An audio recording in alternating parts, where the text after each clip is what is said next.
जय हिंद दोस्तों। मैं रणबीर सिंह स्वागत करता हूँ फिर से आप सभी का आपके परिवार मैथ एंड जीएस क्लासेस में। तो दोस्तों आज हम बात करने वाले हैं और ये आरआरबी एनटीपीसी का जीएस वाला जो पोर्शन है उसके तहत सेट नंबर 43 हो जाएगा। तो साथ ही साथ अन्य एग्जाम के लिए भी महत्वपूर्ण रहने वाले हैं, चाहे दिल्ली पुलिस हो, लेखपाल हो, यूपी, यूपीएससी, एसएससी, बैंक, सबके लिए। ठीक है, क्योंकि जीएस है, ऐसा तो मना नहीं करेगा कि इसमें नहीं आना है। ठीक है, तो फिलहाल ये जो प्रैक्टिस सेट है आप इसको एज ए टेस्ट या प्रैक्टिस दोनों के रूप में ले सकते हैं।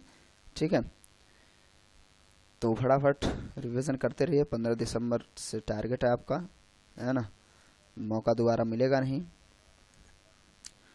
तो इसलिए आपको ज़्यादा से ज़्यादा प्रैक्टिस या टेस्ट सीरीज देना है जिससे आपको अपनी तैयारी पता चल सके और साथ ही साथ क्विक रिवीजन होता है। ऐसे अब पता नहीं क्या क्या चीज़ें पढ़े थे फिर उसको कैसे रिवाइज करें। अब जो लगातार प्रैक्टिस सेट में आपको बार बार देखने को मिल जाएंगे तो तुरंत पूरा एक दिमाग में पूरी तरीके से एक कोई भी छोटा सा टॉपिक होता है उससे पूरा क्लियर हो जाता है।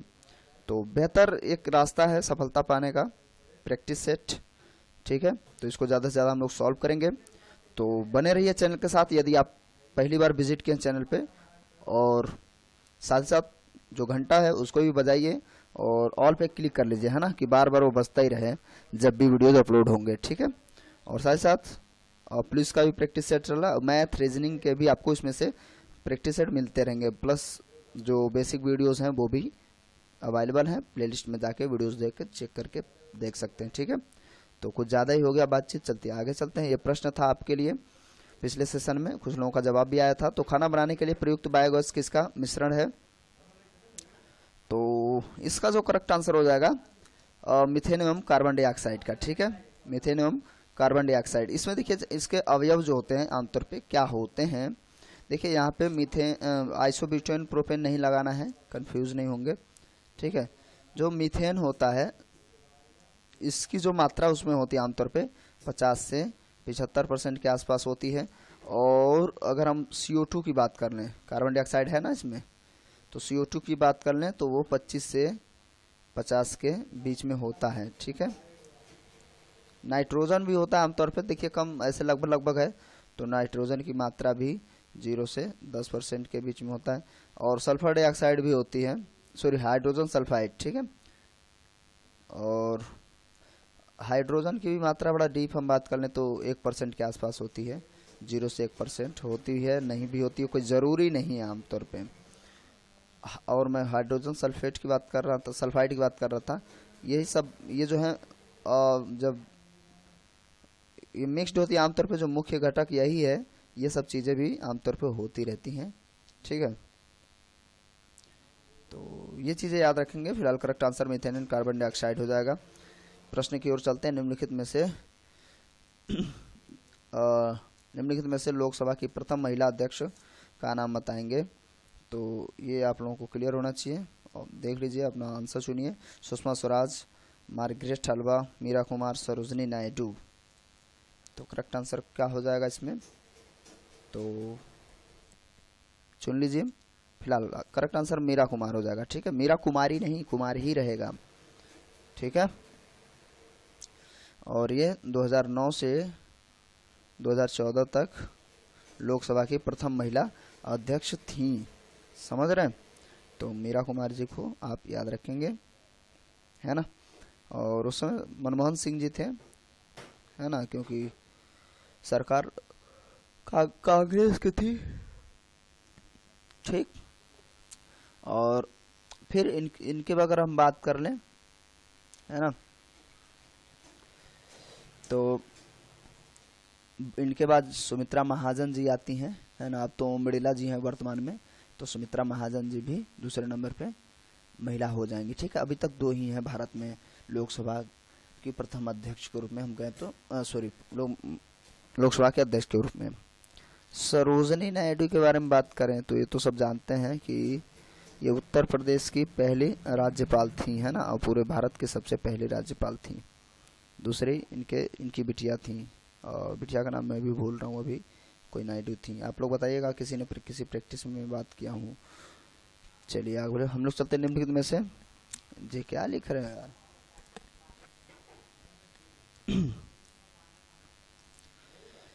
कौन सी हवाएं भूमध्य सागर से भारत के उत्तर पश्चिमी भाग की ओर चलती है? उत्तर पश्चिमी भाग की ओर कौन सी हवाएं चलती हैं? तो ऑप्शन विक्षोभ, पश्चिमी विक्षोभ, नॉर्वेस्टर, लू, मैंगो सावर। तो लू तो बहती है, ठीक है, लेकिन उत्तर पश्चिम भाग की ओर चलती है।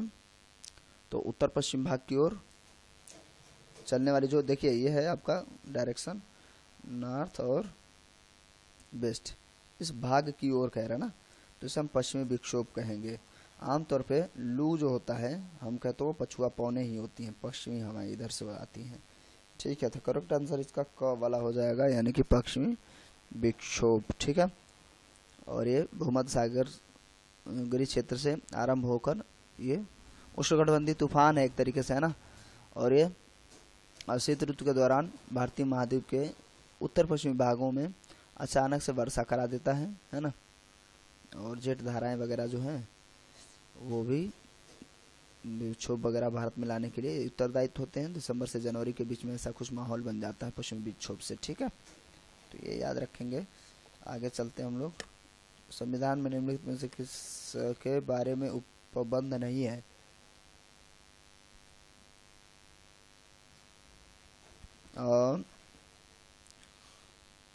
ऑप्शन निर्वाचन आयोग, वित्त आयोग, लोक सेवा आयोग, योजना आयोग। तो इसमें इसका जो करेक्ट आंसर हो जाएगा, देखिए लोक सेवा आयोग की भी बात है, वित्त आयोग की बात है, निर्वाचन आयोग की भी बात है, लेकिन योजना आयोग आजकल तो नीति आयोग के नाम से जाना जाता है।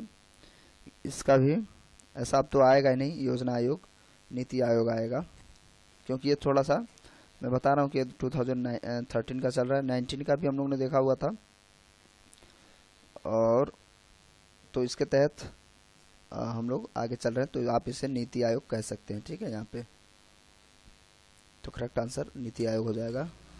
नेक्स्ट, महाबलीपुरम में स्थित एकात्मिक शैल मंदिरों का प्रसिद्ध नाम क्या है? महाबलीपुरम में कौन सा मंदिर है, ये हमें बताना है। तो रथ, प्रसाद, मछिका, गंधकुटी।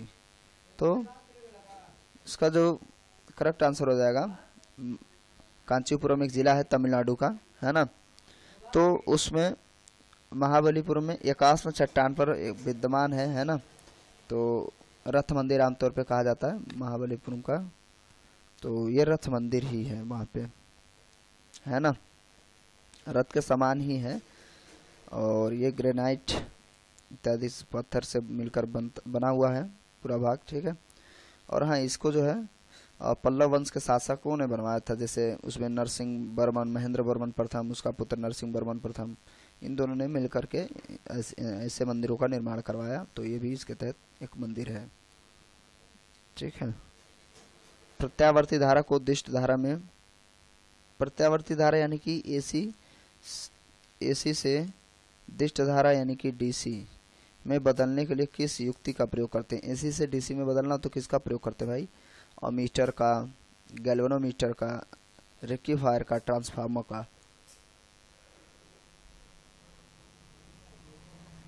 तो किसका प्रयोग करते हैं?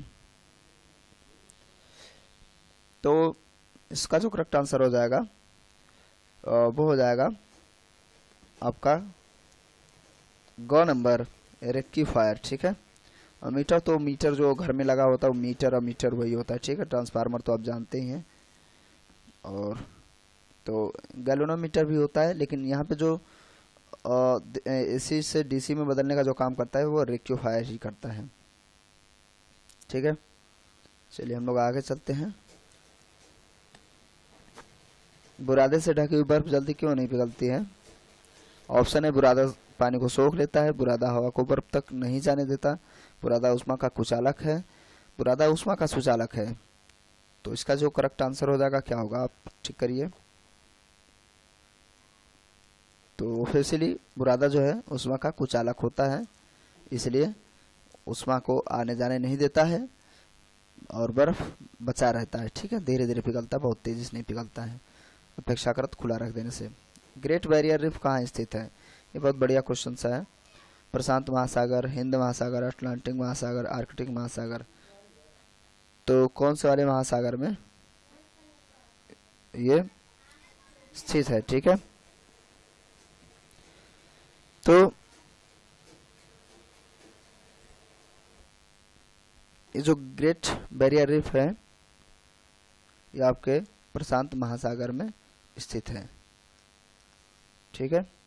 और आमतौर पे ग्रेट जो बैरियर रीफ है वो क्वींसलैंड हम कहें तो आमतौर पे इसे प्रवाल रोधिका भी कहा जाता है ना।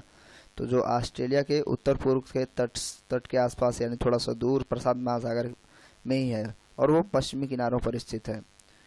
और ये सबसे बड़ा रीफ है। जो प्रवाल होते हैं ना, भित्तियाँ, सीप, मूंगा इत्यादि, उनमें उपस्थित है, ठीक है। तो इसे आप याद रखेंगे, यह विश्व का सबसे बड़ा प्रवाल भित्तीय तंत्र है, सिस्टम आप कह सकते हैं इसको, है ना।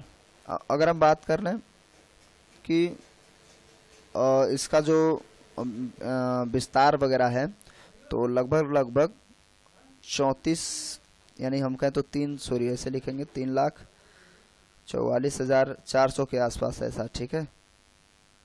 इस तरीके से इसका वर्ग मीटर में मीटर की बात हो रही है, ठीक है।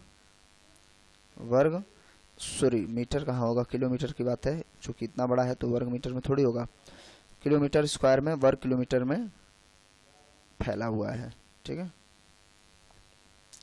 इसमें बहुत सारे द्वीप हैं। अगर द्वीपों के समूह की बात करें लगभग 8 से 900 के बीच की बात है, द्वीपों का समूह है। तो प्रशांत महासागर में ग्रेट बैरियर रीफ पाई जाती है जो भारत की सबसे बड़ी बैरियर रीफ है, या हम कहें तो प्रवाल भित्ति तंत्र है। पृथ्वी के वायुमंडल की किस परत में ओजोन की परत होती है? तो ओजोन की परत किस में होती है? ऑप्शन है क्षोभ मंडल, मध्य मंडल, आयन मंडल, समताप मंडल। तो फिलहाल आंसर दीजिए अपना। करेक्ट आंसर हो जाएगा समताप मंडल, ठीक है। समताप मंडल में इसका विस्तार होता है और लगभग अगर हम बात करें, देखिए ओजोन यानी कि हम कहें तो O3, ठीक है। अब जो क्षोभ मंडल होता है, क्षोभ मंडल 8 से 18 के बीच में इसका विस्तार होता है। 8 मतलब वो जो है ध्रुव होते हैं, वहाँ पे थोड़ी ऊंचाई कम होती है, तो इसलिए हम लगभग हम समताप मंडल की बात करेंगे तो इस तरीके से। तो समताप मंडल 35 किलोमीटर तक इसका विस्तार है, ठीक है। उसके बाद 35 से 50 के बीच में फिर मध्य मंडल आता है, उसके बाद आयन मंडल, है ना। तो जो समताप मंडल है वहीं पे यहीं इस वाले स्टेज में ही आपकी ओजोन लेयर पाई जाती है, ठीक। जो इसकी जो अगर हम ऊंचाई की बात करें लगभग 20 से 30 किलोमीटर की ऊंचाई से मतलब ये पाई जाती है, पर पाई जाती है, हाँ। तो ये याद रखेंगे। और ये जो ओजोन लेयर मान लीजिए ये 18 वाला यहाँ तक है, ये 18 है। तो अगर हम इसको 35 को 2 भागों में बांटे हैं तो ये नीचे वाला हिस्सा जो है, निचले वाले हिस्से में O3 पाया जाता है। यानी हम कहें तो समताप मंडल के निचले वाले लेयर में O3 यानी कि हम कहें तो ओजोन लेयर पाई जाती है, ठीक है। जिसको सबसे ज़्यादा CFC वगैरह नुकसान पहुंचाए जा रहे हैं ना। और लगभग 97 से 99% जो है ये पराबैंगनी किरणों को इत्यादि को ऑब्जॉर्व कर लेती है, जिससे कि नुकसान नहीं होता है लोगों को या जीवधारियों को। अंतरिक्ष में जाने वाला पहला भारतीय कौन है? तो कौन सा हो जाएगा? सतीश धवन, रवि मल्होत्रा, राकेश शर्मा, उपयुक्त में से कोई नहीं। तो आंसर क्या हो जाएगा? करेक्ट आंसर हो जाएगा जी, बिल्कुल सही है आप लोगों का, राकेश शर्मा, ठीक है। कैप्टन राकेश शर्मा, है ना। ये 2 अप्रैल 1984 में ये गए थे, ठीक है, अंतरिक्ष में सबसे पहले। और विश्व का सबसे पहला जाने वाला यूरी गागरिन, ठीक है, वो भी याद रखेंगे। और ये भी सोवियत संघ के मदद से ही गए थे, वहीं का रॉकेट था, ठीक है। सोयूज T1 11, ठीक है। सोयूज T11 कह लीजिए, उससे गए थे, ठीक है। तो राकेश शर्मा सबसे पहले पहुंचे थे, है ना।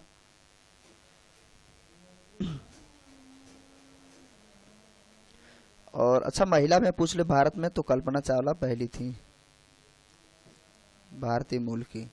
हालांकि वो अमेरिका से गई थी, तो वो 1997 की बात है, उस समय गई थी, ठीक है। तो भारतीय महिला वो थी पहले अंतरिक्ष में जाने वाली। नेक्स्ट, ड्रैगन सीड किसने लिखी है? ये किताब का नाम भाई ड्रैगन सीड, किसने लिखी है? पॉल एस बक, शेक्सपियर, सेले किड्स। तो इसका जो करेक्ट आंसर हो जाएगा पॉल एस बक, है ना। तो ये चीज़ याद रखेंगे, काफ़ी पुरानी किताब है, आमतौर पे हम लोग शायद आज़ाद थे नहीं थे, ये याद रख लीजिएगा, क्योंकि ये चीज़ें जो है आमतौर पे कुछ तथ्यात्मक चीज़ें होती हैं। और आपके 10 में से कितने सही हुए वो आप कमेंट करके ज़रूर बताएंगे। और आपके लिए प्यारा सा क्वेश्चन जिसका आपको कमेंट बॉक्स में अभी जवाब लिखना है, ठीक है। और क्या हो जाएगा आंसर, आप कमेंट करके ज़रूर बताएं। क्वेश्चन क्या है? बिस्मिल्लाह खां इससे संबंधित है किससे? तबला से, सरोद से, बांसुरी से, शहनाई से। तो क्या बजाते थे बिस्मिल्लाह खां? बड़ा इजी सा आंसर है। और अच्छा, इन जो अगर हम कहें तो वाद्य यंत्रों का नाम लीजिए, तो नाम याद आने लगता है कि हाँ, इसको जो बजाने वाले हैं वो हैं, या उनको याद किया जाए तो वाद्य यंत्र याद आने लगता है। तो उम्मीद है आप लोग सही से जवाब देंगे ज़्यादा से ज़्यादा। और आपके कितने सही हुए टोटल वो भी आप बता सकते हैं। और कैसा लगा वीडियो आप कमेंट करके ज़रूर बताएंगे। थोड़ा सा भी हेल्पफुल लगा तो प्लीज़ वीडियो को लाइक करिए, साथ साथ ज़्यादा से ज़्यादा शेयर करिए। सब्सक्राइब करने के बाद सब्सक्राइब तो कर ही लिया होगा आपने, फेसबुक, व्हाट्सअप, इंस्टाग्राम जो भी हो सके ज़्यादा से ज़्यादा शेयर करिए, ठीक है। मिलते हैं अगले वीडियो में, तब तक के लिए नमस्कार, जय हिंद, जय भारत।